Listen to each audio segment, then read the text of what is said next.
Good afternoon, world changers. I hope you're all well. It is Suzy Beaumont, founder of Change Your World and personal development consultant here, and Kamalyn Kaur, who is a mindset coach, psychotherapist, and founder of Key Therapies. So we're back again for another weekly podcast.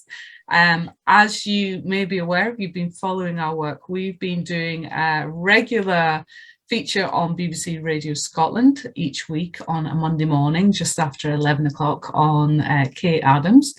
And we have been talking about various subjects, all about health, well-being and happiness. And this week we talked about post-separation abuse and toxic relationships, because it was all to do with Kanye West and Kim Kardashian, which I hold my hands up. I totally do not follow. Didn't even know they'd separated, but it's got quite messy and quite, there's some pretty horrible behavior going on. So abusive behavior as well. We don't know the ins and outs of it. We're not privy to it, but this was the topic of the conversation. So me and Cam are going to talk more on the subject today, because we only get 10 minutes on Radio Scotland.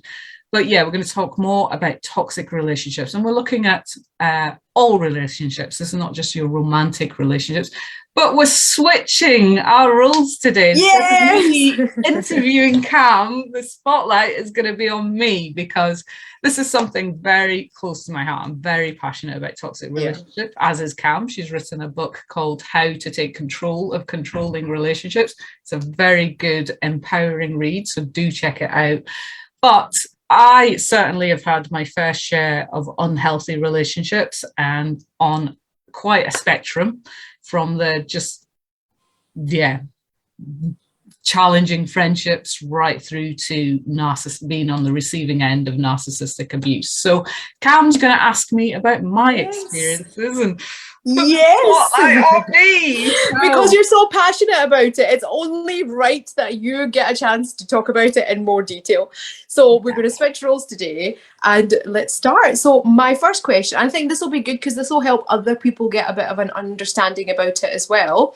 How would you define a toxic or controlling relationship, Suzy?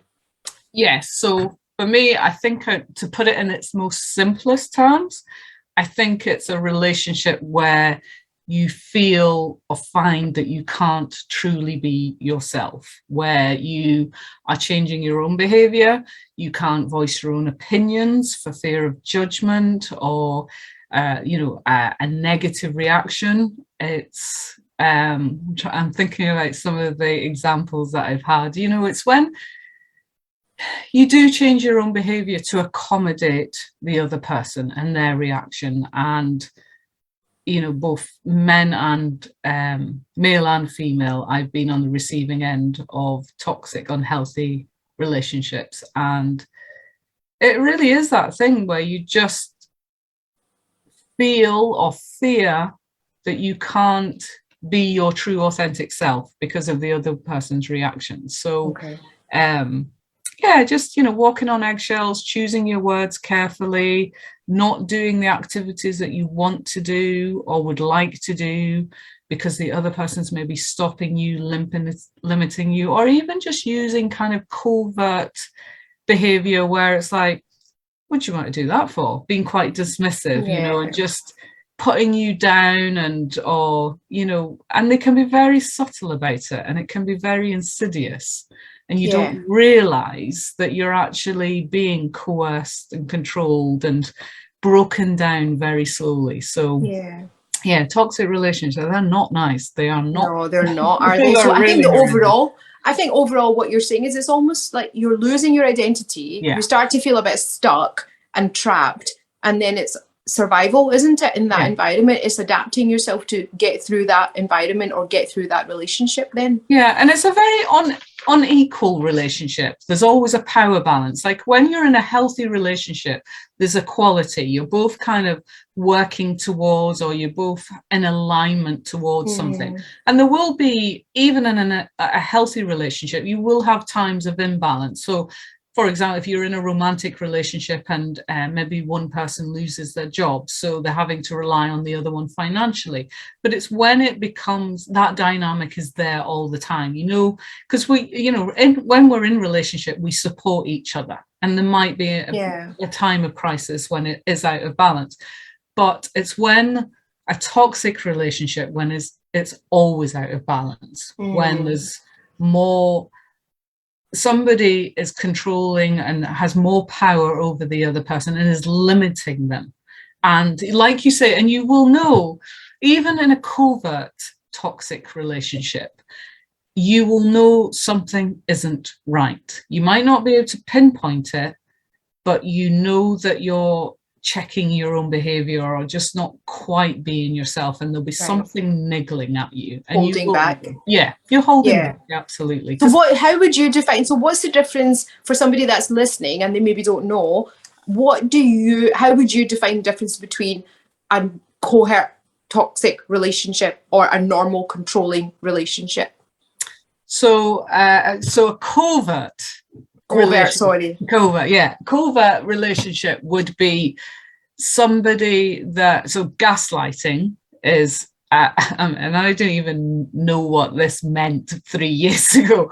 Now I feel like I'm an expert in it. So a gaslight, they will sort of say, they will lie, they will make you, so some examples, if you're in a gaslighting relationship where somebody will say something and then you bring it up, maybe a week later, and they go, I didn't say that, I didn't do that. And you're like, yeah, you did. So Donald Trump is a classic of this, right? Donald Trump, often you will see him saying something, and the journalist will say to him, oh, but Mr. President, when he used to be, you said blah, and he was like, no, I didn't. No, that didn't happen. So it's just point blank denying that and the reality and you're existed. But even though you present the evidence and say, well, actually, here's the video footage of you saying it, you go, no, you made that up. You've edited that. I didn't do that. So, and they just completely gaslight. So they lie, they defend their actions and behaviors to the point where you think you are going crazy, because they will never take ownership. They will never apologize. They just will lie on top of lie on top of lie, even though they contradict themselves. And even though you even get into this tangle of going, well, wait a minute, you said this and you said that, and they go, no, and it just goes on. Deny it. And to the point, then they start projecting a load of stuff back at you that's not even related to the relevant conversation, to the point where it all unravels and you can't even get a clear answer. So you just find yourself going. So that's a covert technique, and it's those insidious kind of actions, very underhanded as well, though. Very underhanded, very manipulative, very secretive. So they will, they might be, say, kind of underhand, backward compliments, or like, oh, you're so, oh, you'd be so beautiful if you just lost a bit of weight. So passive aggressive as well. Passive aggressive, and they will say things. So they might even in a romantic relationship, they will totally love bomb you in the beginning. They will just shower you with affection. You will just think you've met Mr. or Mrs. Perfect, and that's because they mirror everything you do. They study you, get to learn what makes you tick, what your insecurities are, what you really build up this trust with you, and then they use that. So they mirror that. So you think, oh, this person's just like me. Because they tell you what you want to hear, don't they, to draw you in? Because they don't really have their own identity. Yeah. So the love bombing stage, then once they've kind of really got you in, then the behavior starts changing, and it'll start being subtle, and it'll be like little digs, putting you down. 1 minute they're building you up, then the next they're bringing you down again. And you kind of just think it's a push-pull relationship. 1 minute they're all on, next minute it's pulling back again. So it's, nothing, I would say a narcissistic covert relationship, nothing that you could really put into terms when you're explaining to a friend or a counselor or, somebody that's very confusing. It's extremely confusing. And you're kind of like, okay, what's going on here? Like how, and like when you say to somebody, they go, they're not meaning that. I don't mean anything bad by it. But one item on its own or one behavior on its own, yeah, it's nothing.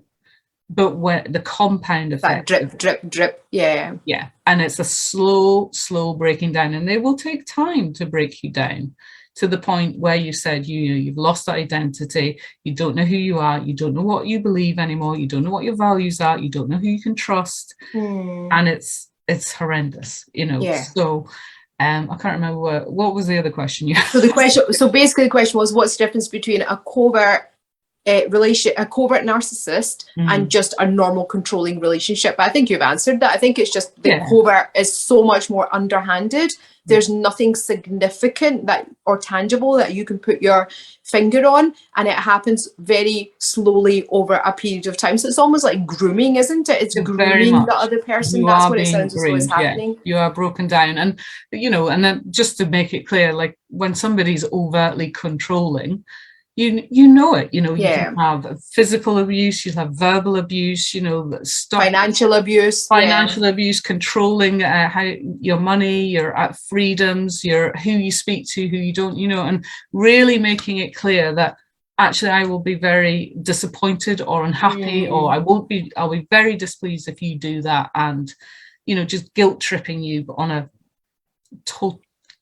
10 scale sort of thing. So very obvious, but whereas the covert is a bit more underhanded. So this is where, so it sounds as though the covert is more confusing to be in because it's hard to identify what's going on, whereas with the other controlling relationship, it's quite evident and it's quite obvious, and the other person's not really making an attempt to hide it either, so they're quite vocal about what they're doing. That's the thing. It is about the hiding, because this person, a covert, can be so charming, and to the point where all your friends, family, everyone thinks, wow, this person's amazing, and you're like, oh, is it just me? Is it just me that feels like this? And that's when you start asking that question. Because they will target. I mean, it can be in a workplace, it can be in a friendship group, it can be in the family, it can be in the romantic relationships, and you will start thinking, why am I feeling this way, and nobody else is seeing this? And you will question yourself repeatedly. Like, they are master manipulators at making you think you are the problem. And that's... So the thing to question is, am I this problem? Do I get the same feedback in any other relationship? So that's a good sort of way to sort benchmark. Okay, is this just happening here, or is it in all my relationships? So because it might be something. Good question. No, it's a good question. So the next question I want to ask you then is, based on what you're saying, so you obviously seem to have a lot of in-depth knowledge, and you did just touch on the point, up until 3 or 4 years ago, I didn't even know what gaslighting was. So this brings me to my next question, and share as much or as little as you feel comfortable sharing. What has your experience been of being in toxic or controlling or unhealthy relationships? So like I alluded in the intro, I've been on a spectrum of unhealthy relationships, and this has been in family, friendships, workplace, and romantic relationships, and they have been on from just having friends or people around me that have their own wounds and their own insecurities, and they've just basically projected them all over me, or those insecurities have come up in our dynamics of our relationship to the, like I say, the absolute extreme. So the more subtle ones are like not extreme. So I had a lengthy friendship, and I had no idea it was a toxic relationship, and that basically became, because before I did any kind of personal development, I wasn't as confident as I am now.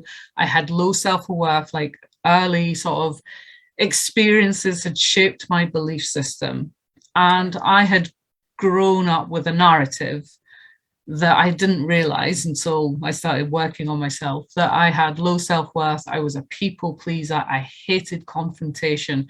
So whilst I used to kind of just pass it off as, oh, I'm easygoing, I was a total doormat, and like I was in a friendship, for example, where if I didn't do or go to where she wanted to go, then that would cause conflict, that would cause an argument. And so I then started kind of just going, oh yeah, okay. And I'd find myself in situations where I'd be like, I just totally don't want to be here. I don't want to be hanging out in this group of people. They're just not my tribe, or in doing things that I didn't want to do, or going to nights out that I was just like, I have no interest in this. And then as I started to sort of work on myself and develop myself, I started to understand what I was about and what I stood for, what my values were, what was important to me, what brought me joy, what didn't. And I realized this friendship didn't actually bring me a lot of joy. There was a lot of coercive control in the relationship. There was actually passive aggressive abuse, which I just did not see until I started working on myself and developing myself. And then I was just like, wow, then it hits you, doesn't it? Then it really hits you. Yeah, I was like, how have I not seen this? And I remember, I mean, the relationship has ended now, but I remember in one, I won't go into the details, but in one conversation we had, in fact, it was our last conversation, and I had just lost my mum sort of 3 or 4 months earlier, and completely struggling with grief. I was looking after my sister who needs full-time care, 24/7 care, and navigating all that, a lot of challenges going on, and I hadn't been in touch with her. Anyway, she phoned me up one day and she started telling me about an argument that she'd had with her mum, and I simply said, look, if I can say anything about this situation is, life's too short, make it up with your mum, bearing in mind of where I was at. I'd just lost my mum. And she just turned around and went, oh my God, you always have to make it about you.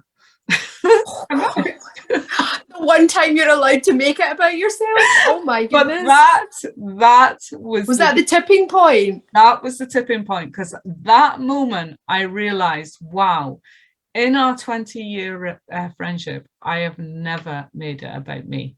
That has been the problem. And this is the one time, this is why our relationship is really breaking down, because I don't have the capacity to make it about you, because I'm failing myself. I'm falling to pieces right now.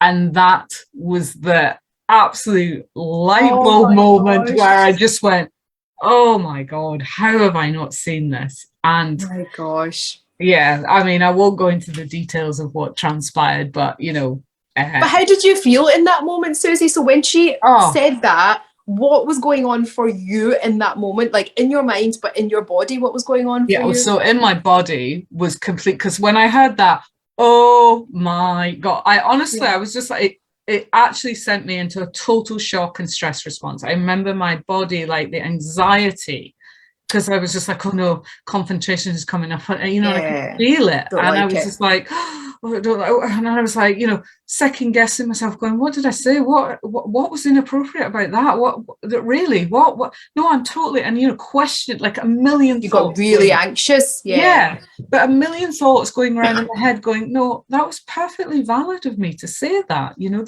I was nothing wrong in what I said there.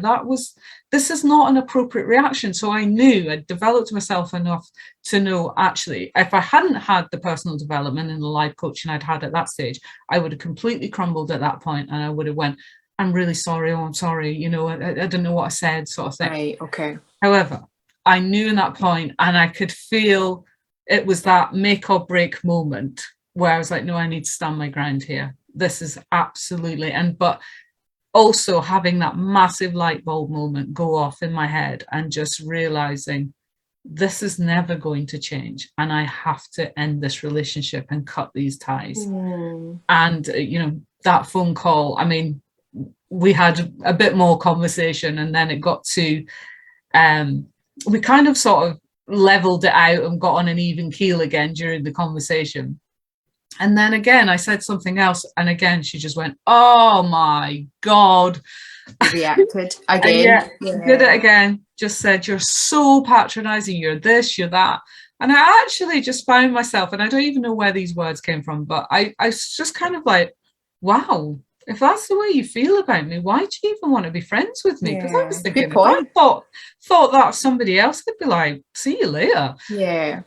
And she just put the phone down, and that was the end. And that was the end of it. And see, at any point, because this I notice happens quite a lot when I'm working with women that are leaving a toxic relationship.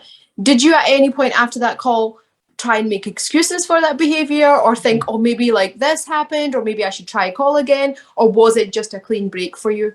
That was, but there had been other kind of incidents leading up to that whilst that was actually probably the straw that broke the camel's back, but there'd been other bigger incidents that I had realized this is, you know, and I had made all those excuses. I was like, oh, she's a mate, what can you do? Oh, she was drunk, you know, what can you do? Oh, you know, and made all these excuses. And so, you know, I'm like, I mean, I'm an empath. I'm constantly, I'm eternally forgiving and seeing the best in people. And compassion and kindness and everything else.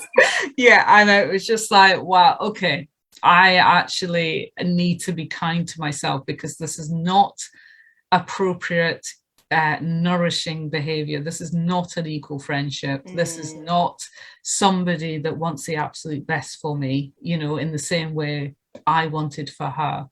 And I just, you know, those little chips, and as I built myself, and each time, I mean, it didn't happen overnight. I didn't wake up confident and go, right, that's it, right, I'm getting rid of all toxic relationships. It was just chipping away, getting more confident, more courageous, and to the point where I just went, no, and not anymore. Something about my energy had changed, and that's why that relationship ended. I believe that, you know, because, well, you're probably setting boundaries. That's probably what it was. Completely, yeah. And that was the thing. I had no boundaries in place before, and the one time that, well, in fact, there was probably about 3 or 4 times I'd put in boundaries, and that was the slow chipping away until the point where I just went, no. And that question, if that's the way you feel about me, why do you want to be friends with me? And there was no response to that, because it was just like, actually, you've just dug your own hole, and you know, and you can't come back from that either, you know. So that was a defining moment for you, wasn't it? And it was changed liberating. I just felt a weight off my shoulders. I was like, oh, thank God, you know, I don't have to deal with that anymore. And it's amazing how exhausting it is to be in a toxic, unhealthy relationship.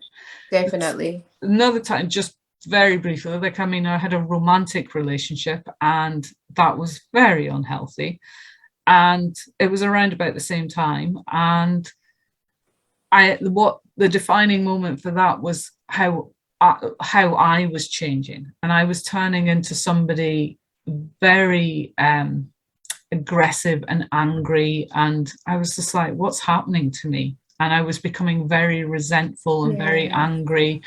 And you know, I was like, actually, whilst your behavior is off, and I see the wounds and I understand why you are behaving like this, I have tried to help the situation, try to support you, but you are not doing your share. You are not trying to help yourself. And it got to a point where I have to accept it, which I couldn't. I've tried to change it. You know, I can't change another person, but I could change me, or I can walk away. And when I saw what I was turning into, I was just like, this has to end.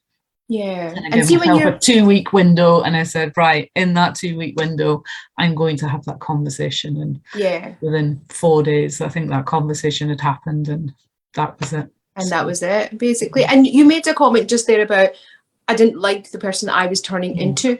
What do you mean by that? What was the impact of these toxic relationships, the friendship and this relationship, on you? So all the loads of negative emotions, like not feeling happy. Like, I remember, I mean, this is why I started life coaching, because I'd had another argument with my partner, and I was upset. We'd been having the same argument for like a year before, And I thought, I'm just repeating cycles. So there was that. I was like feeling a little resentful. And I remember going to my first life coaching session, and Alistair asking me, well, what is it that you want? And I said, I just want to be happy, you know, because I didn't feel happy. And despite having a great job, I did have good friendships around me. I did have a nice house, you know, all the kind of stuff that you look and think, oh, looks successful and of a happy lifestyle. Internally, I just felt like I was dying inside. My nickname is Suzy Sunshine. There was nothing Suzy Sunshine about me. I felt jealous of my friends' relationships, like they were all happy. And I was like, I don't, you know, I used to be that person. I'd be like, if somebody told me good news, like they're getting engaged, I'd be like, oh, that's so lovely. I'd be so chuffed for them. And I was like, oh, brilliant. Yeah, great. You know, and I find myself, you're so unhappy. And it's not, you're not being vindictive. It's just hard for you to be happy for somebody else at that point. It was hard to hear other people's good news. And I was just like, you know, because I was so far away from that point. In fact, I didn't want to get married, but you know, there was that kind of just jealousy and like that bitterness, and it was eating away at me. Like the toxicity in a relationship is when it starts becoming internal, and it's infecting you and eating away at you, and your mind's constantly ruminating on it, and you just, you know, you kind of look and daydream and think, oh, I would like this, like that. But then you kind of come back to yourself and go, well, that can't happen for me. And I was like, why can't that happen for me? Well, the only person stopping that is this current situation and environment. So, and when I had the courage, it was all about getting the courage to get out of that. Okay. And that took development, and that took work. Yeah. And see that courage that you're talking about, did that come from life coaching, or did that just come from you making a decision about, I need to change something here because I am not happy? Yeah, definitely me making the decision I needed to change something. But I had no idea. I mean, before I started life coaching, I had tried various things, but because I didn't have that role model and tools and techniques to kind of guide me and navigate, I was just kind of kept falling back into that default position. And I'd advocate this to everybody, you know, if you're feeling anything, get life coaching, get professional support, get counseling. I mean, I think everybody should have therapy, because all of us, we have some kind of thing that's bothering us or challenges that we're not happy about and we would like to change. So when I went through the life coaching, I mean, initially I worked on myself, and I did try to improve the relationships. But when I was seeing that wasn't being met, you know, there wasn't a commitment from both parties for the transformation of our relationship. It was me doing all the work. And then I would then start nagging, I would start feeling resentful, and, you know, and it was just going in this vicious, and to the point where I just went, okay, I have actually tried everything, and I have satisfied myself that I really have tried everything. So there really is nowhere else to go now, unless, because I had two choices. I stay, and when I looked at what my life would look like, that did not please me. Now, when I looked at my life breaking up in the relationship, that still scared me. That terrified me, because I thought, how am I going to cope? You know, I have to sell my beautiful home, you know, compete that. You know, there was a lot of attachment there. Yeah. And life was going to change significantly. And just at the point where all my friends are settling down, getting married, and, you know, starting to have families, I was at the point where I'm like, well, actually, in my mid-30s, I'm separating. I am probably at this point saying no to a family. I mean, fortunately for me, I wasn't that bothered about having children, but, you know, that is an added extra complication. I mean, I support clients, and they say, I knew that the relationship was going to end, but I wanted children. And that blows my mind, because I think, why would you bring a child into that relationship? Your desperate need to have children and you bring it into, and that was another defining, because, you know, I was like, okay, if I'm not prepared to bring children into this relationship, what the hell am I doing? Why am I putting myself in this environment? Why, if I don't think it's acceptable? So again, there was lots of little things, and there's lots of triggers. It just got to the point where there was no more excuses. And when I'd ran out of excuses to stay or to go, you know, like it was obvious. I was just like, I can't stay in this relationship anymore. And there's something about that, because when you run out of excuses and you still stay, how that eats away at you, you know. And I had developed my self-worth enough at that point to say, no, I am worth more.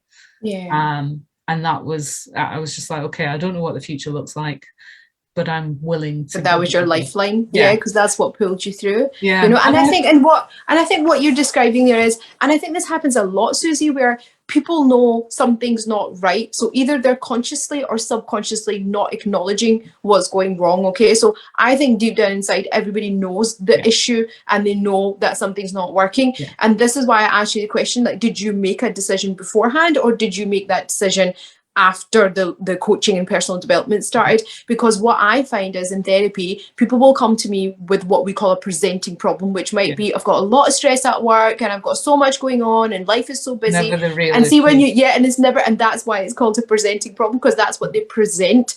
But then see, when you start unpacking it, you start to realize that the problem's not everything else. The problem's actually one person, or a relationship, or a particular boundary that's being breached again and again.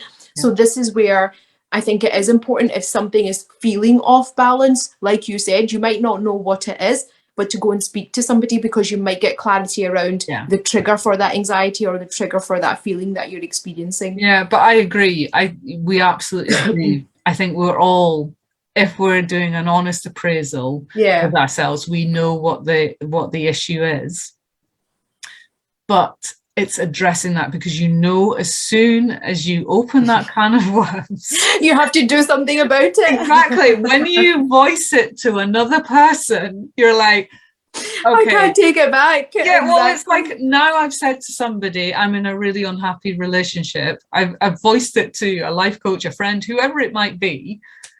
And then there's that. They're going to hold you accountable? Yeah. Well, it's that question of, well, okay, you've acknowledged it, you know what the problem is, why are you not dealing with it? And I think the own worst enemy is yourself, because you're like, and we will blot it out with whatever activity, getting busy, alcohol, life's too much, or you're waiting for certain milestones, aren't you? I'll wait until after Christmas, or I'll wait until the birthday's out the way, or I'll wait till Valentine's Day out the way, or I'll wait till this year and things will be less. So you keep putting it forward. Or this, that, you know, there's all kind of, and it's just like, okay, again, there's never any right time.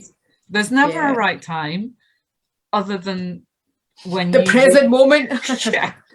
And you've got to reach your enough point, but you know what if you can get somebody to a place of reaching their enough point quicker and realizing, actually, you don't need to put up with this behavior is not acceptable, it's not appropriate, it's not healthy, and get them to that point quicker.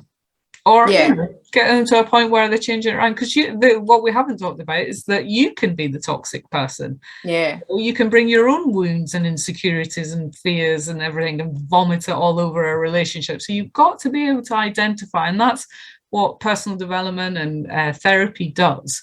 It makes you aware of your own contribution to that situation. Because you are co-creating a relationship.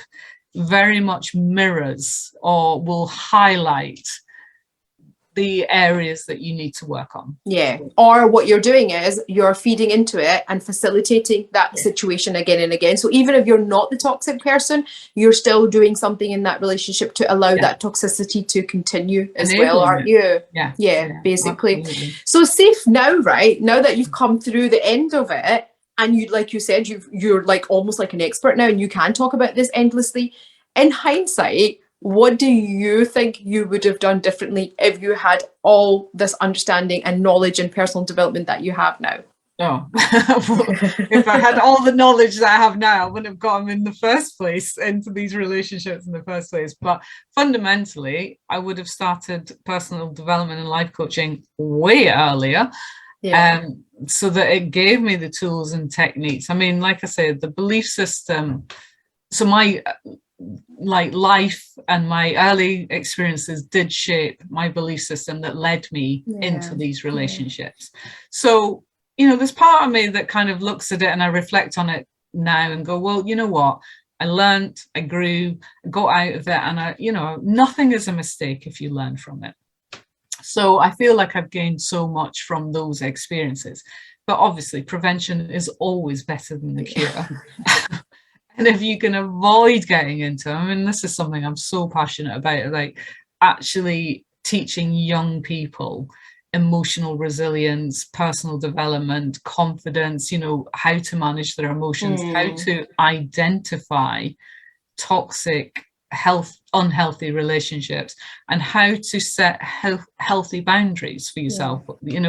Because if we can do this from a young age, then we prevent all this stuff happening, and we raise strong, resilient, confident adults that are having healthy relationships rather than repairing broken, damaged adults that we're doing now. So I mean, like I've said, I'm a huge advocate of therapy, life coaching. So the personal development you would have started a lot earlier. But I is there wish anything it had you would been have done? introduced to me earlier. I really do. Yeah. But is there anything you would have done differently in the relationships if you knew what you did now? Oh yeah. I mean, well, fundamentally, I wouldn't have got into the relationships I got into. In the first place? That is the first place. It would not have happened because I would have seen the red flags. I would have seen where my boundaries were being stamped over. I would have seen when I was being controlled. I would have seen when I was being manipulated, or where my values weren't being respected. I would have seen the inequality in the relationship. So you would have walked away probably a lot sooner, wouldn't you? I completely would have walked away a lot sooner. There's no doubt about it. I mean, one of the things I would have done is probably articulate myself a lot better and my boundaries. I would have had much more empowering conversations sooner, and I would have been able to kind of confront that person. I don't like the word confront, but address. Challenge. Challenge. Even challenge seems a bit sort of aggressive, but just sort of say, actually, see, when you say that, or when you don't allow me to have an opinion, or when this happens, this is how I feel. And I absolutely did not do that for so many years. I'd just be like, I'd feel the sting, and I'd be like, and I'd feel annoyed. So you would have spoken up. You would have spoken your truth a lot more. Yeah, absolutely. And just having the courage to do that. And of course, that would have naturally ended the relationship faster. Because if the other person can't control you, they're not going to hang around. But also, if the other person is willing to kind of hear what you just said and go, oh God, I'm really sorry that you feel that way, I didn't realize that was happening, and they're willing to go and look at it and work on it, then that's a healthy relationship that can grow together. And because we don't always get it right, and we do make mistakes in relationships, but it's when it continually happens and there's no changing of the behavior, and when, like I said, the inequality, the power struggle, when somebody is just constantly trying to reign power over you and use whatever means possible, Yeah, it's true. There's so much to think about, isn't there? So say, for example, now somebody's listening to this, right? So we've got 5 minutes left. So I want to actually ask this question because I know it's going so quickly. I feel like we've not even touched the surface yet. So say, for example, somebody's watching this and they're listening to this, and all the things that you highlighted about the covert narcissism, the controlling behavior, the overt controlling behavior, all of those things, right? But how you're feeling, the confusion, the indecisiveness, and they're sitting there thinking, oh my God, that is me. This is my relationship, or this is me and my friendship. What advice would you give to them? Okay. So first thing is to really establish what you're dealing with. So if we're talking a sort of lower end of I mean, first of all, always get support. Get life coaching, get personal development, get a therapist, speak to somebody and get a perspective from them. So this is the behavior that's happening. If you kind of have a skewed kind of idea of going, I don't know if this is acceptable or not, is this abuse, is it not? Get a perspective from somebody that is a professional and can advise you accordingly. You know, get it independent advice, not from anybody that knows that person or has a gender or bias towards them. Get absolute independent advice so you know what you're dealing with. Yeah. If it is something on the lower end of the spectrum of abuse and you feel that you can address it with the other person, then bring it up and address it and see how they respond. If that person is willing to change their behavior, then I would say give them another chance, you know, but have your boundaries firm, establish them, don't compromise on them, don't keep letting them off, you know, set those boundaries and stick to them. If you find that it's on the other end, and I'm going to go right to the other end of the spectrum, if you're on the receiving end of a narcissistic relationship, first of all, this is really challenging. This is what we talked about on K, the post-separation abuse, because if you're dealing with a narcissist, they do not like to be abandoned.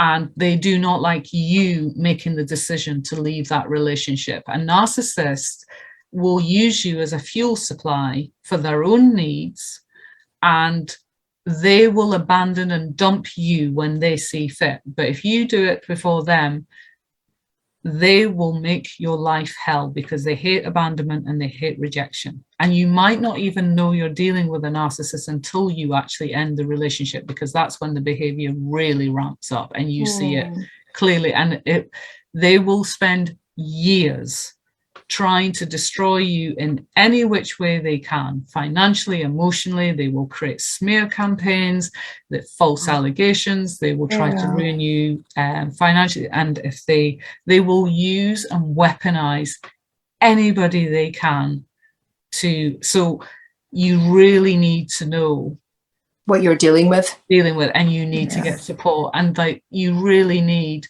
to cut all the ties. If you can go no contact, then that is the best way. And I mean, blocking them on social media, blocking their phone number, blocking anybody that has any dealings with them they're going to report stuff back about you or anything like that. If you can't go no contact because maybe there's children involved, or then you have to go low contact. And boundaries are absolutely fundamental here. You have to have the strongest, strictest boundaries, and there's no flexibility. No flexibility. You establish them right from the start, and you get professional help, because if you've been on the receiving end of a narcissist, there will be repercussions. There will be repercussions, and there'll be impact. And it's really getting support, because you can really go in on yourself and really believe that you've created, it's all your fault, you create. I mean, you can think also it's crazy making stuff. So really get the support and know that you aren't the problem. The reason, so that's one thing to sort of highlight. Narcissists will tend to go with people that are empaths, or very sensitive, very forgiving, very compassionate, very loving, very caring. And very easily guilted as well. That's another thing. Very easily guilted, yeah, absolutely. And they will target them because they can control them and manipulate them. And it's key to say anybody can be manipulated by a narcissist. You know, I've seen some very successful people being on the receiving end of narcissism, and just, you know, very confident in the workplace and what have you, but yet still on the receiving end of it. And it's important to point out that a narcissist can be male or female. You know, it's not a gender thing. It is a personality disorder, and there's no rational way of navigating around it, because they don't operate in an irrational way. Yeah. So you can't reason with them. So it has to be very abrupt. I guess that's what you're saying. So you, first of all, seek support. And then the second thing is cut contact altogether. But if you can't cut it, you have to limit it, because otherwise every single opportunity is going to be seen as a way for the narcissist to manipulate that situation. And they will hoover you back in. This is an expression I learned recently. They are master manipulators. They will then suddenly, after years of being nasty, or weeks, months of being nasty, then suddenly they'll change tack and be like all super sweet and nice. And you're like, all right. So you're making you feel like they've changed. And that's just what they're hoovering in. Because all they've done is gone back to the start of the cycle, which is the love bombing. And they're right back there, and they're doing it all over again. And it's quite funny, because you're talking about what you just said there. You're talking about how they'll hoover you back in. I always, when I'm working with clients, and I'm like, I always use the word, they're going to get their claws in you again. That's what basically once they get your claws in you, they're going to claw you back in. Tuck you back in. Yeah. And that's true. Yeah. And it's if you're on the receiving end of that and you fall for it because you don't know any better, and you're a kind, compassionate, caring person, you give them the benefit of the doubt, and then to see yourself being abused again, and that is very soul destroying. But remember, we are never taught, nobody teaches you at school what to look out for, you don't get taught this at all. And it's only through self-development that I've started to go, oh right, actually I've been on the receiving end. I didn't even know it was a thing. I was just like, right.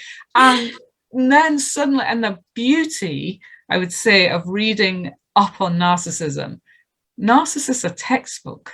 Once you know the signs to look, you'll see it every single time. You can actually start predicting the behavior. This is how easily you can actually get into it. No, absolutely. And that's what we've seen, I mean, I'm still dealing with a particular narcissist, and I see it, I just like, right. And it's like, I will be like, guarantee this, and that's going to happen. And it plays out. You're right. Because it's all textbook. It's a personality type, isn't it? So once you've identified that type, you cannot unsee it. You'll see it straight away. And I think that in itself is a learning, because then you see these red flags in other people as well. And I guess just as a closing remarks, I think that's probably a good point at which to end it. Once you've identified that experience, once you've identified those red flags, once you see the signs and the symptoms and the cycles that these narcissists actually carry out, it's really hard to not see it again. Absolutely. That's it. Absolutely. And I mean, it's probably more prevalent than we give it credit for. I certainly am seeing it more and more. I see it in our leaders. I mean, Putin's one of them quite clearly, but you see it playing out in lots of different environments, and you will. So get support. You are not alone. Me and Cam are both here. We both had, both here to give you support. So if you feel that you might be or have suspicions of, then, start educating yourself on it. Definitely. Well, Suzy, that brings us to the end of our time, and thanks for letting me interview you. I loved that. So did I. I was like, we should do this every time now. I know, I'm totally up for it. Takes the pressure on me having to ask all the questions. This is really good. Let me air all my dirty laundry. No, not at all. You've raised awareness and you've given insight, and it's a really difficult thing to do, but you've done it very, very articulately. So well done for doing it, and thank you for today as well. No, thank you. Great. Take care, guys. Bye. Bye. Bye. Bye.